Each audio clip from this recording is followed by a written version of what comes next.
রিয়া আর অর্ণব নামে দুজন দুজনকে খুব ভালোবাসতো। তো শেষ পর্যন্ত কি হলো দেখতে থাকো। ওদের ভালোবাসার গল্প নিয়ে আসলাম আজ আমি তোমাদের সামনে। রিয়া আর অর্ণব দুজন একসাথে বড় হয়েছে। স্কুলে পড়ার সময় থেকেই ওরা খুব ভালো বন্ধু। ক্লাসে সবাই জানতো ওরা একে অপরকে খুব পছন্দ করে।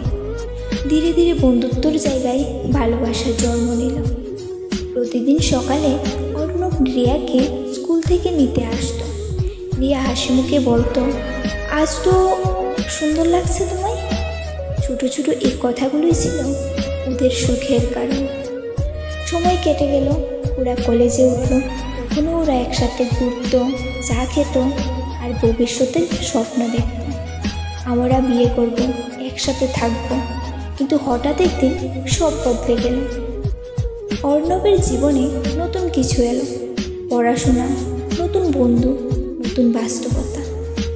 রিয়ার সাথে কথা বলা কমে গেল। রিয়া বুঝতে পারছিল না কোথায় থেকে এত দূরত্ব এলো। একদিন রিয়া ফোন করে বলল, তুই কেমন আছিস অর্ণব? কদিন কথা বলছিস না কেন?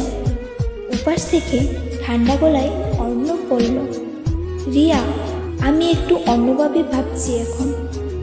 আমার জীবনে অনেক কিছু বদলে গেছে, হয়তো আমাদের সম্পর্কটাও বদলানো দরকার। রিয়া থমকে গেল। মনে হচ্ছিল বুকের ভেতরটা কিছু একটা ভেঙে যাচ্ছে। যেই ছেলেটা বলতো আমি সারা জীবন তোর সাথে থাকবো, আজ সেই বলছে আমাদের দূরত্ব রাখাই ভালো। তারপর অর্ণব ধীরে ধীরে হারিয়ে গেল রিয়ার জীবন থেকে। মেসেজে উত্তর আসা বন্ধ, ফোন ধরা বন্ধ। সবাই ভাবত রিয়া আগের মতোই আছে, কিন্তু ওর হাসির পেছনে লুকিয়েছিল এক অজস্র ব্যথা। একদিন বৃষ্টির দুপুরে রিয়া হাঁটছিল কলেজের পুরনো মাঠে। দেখল অর্ণব অন্য এক মেয়ের সাথে হাসছে। ওদের দেখে রিয়ার চোখে জল চলে এলো, কিন্তু সে কিছুই বলল না, চুপচাপ ঘুরে চলে গেল। বাড়ি ফিরে জানলার পাশে বসে রিয়া নিজেকে বলল, ভালোবাসা যদি এত সহজে ভেঙে যায় তবে ওটা ভালোবাসা ছিল না। থেকে রিয়া বদলে গেল। সে আর কারোর জন্য কাঁদল না। পড়াশোনা শেষ করে নিজের জীবনে নতুন করে শুরু করলো।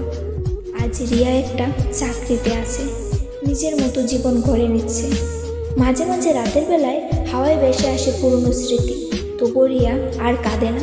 সে জানে যে ভালোবেসে ছেড়ে যায় সে হারিয়ে যায়, কিন্তু যে ভালোবেসেও নিজের মতো বাঁচে সেই যেতে শেষ পর্যন্ত। অর্ণব আর রিয়ার ভালোবাসার দ্বিতীয় পার্ট আসবে খুব তাড়াতাড়ি। তোমরা পাশে থাকো এইভাবে। ধন্যবাদ সবাইকে।